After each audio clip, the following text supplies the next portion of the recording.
The new era of LLMs has led to an interesting change in the tech world. Hobbyists think they are developers because they can write code with AI. CEOs even think AI replaces them totally.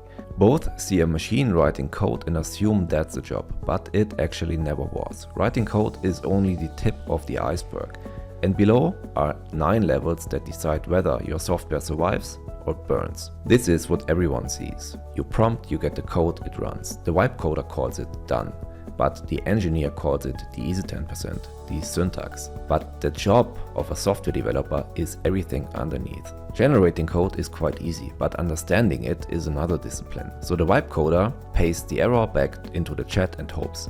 If it gets stuck, there is no way of recovering. The engineer reads the stack trace and knows where to look. 80% of this job is reading code and not writing code.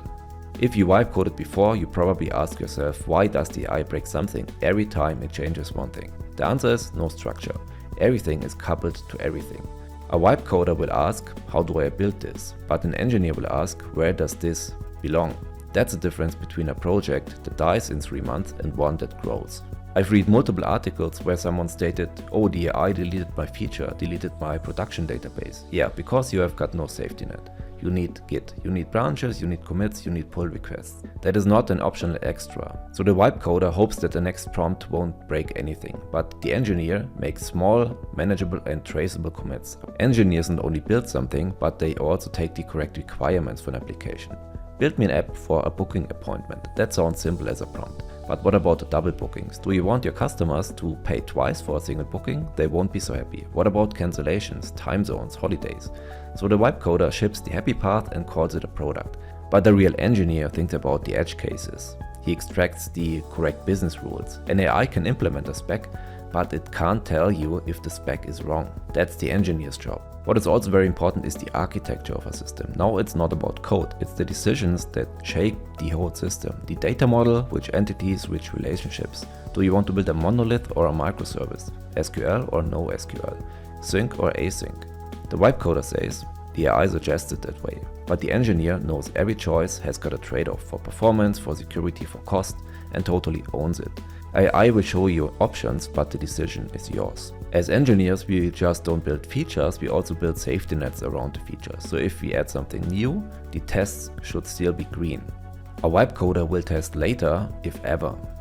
Another topic is how to get your code into production. Your local host demo is not a product yet. It needs deployments, it needs secrets, logging, monitoring, rollbacks, live database migrations. The vibe coder will say, oh, it runs on my machine. But an engineer knows it isn't done when it runs. It is done when it can be operated. Another topic is the security minefield. AI-generated code looks like a house with an open door. So the vibe coder may ask, does it work? But an engineer will ask, what happens when someone tries to break it on purpose? SQL injection, XSS, CSRF, no rate limits, authentication is also not authorization. And data privacy isn't something optional, that's defined by the law. Another important topic, especially for the business owner, is the cost reality. Is the application built for 10 users?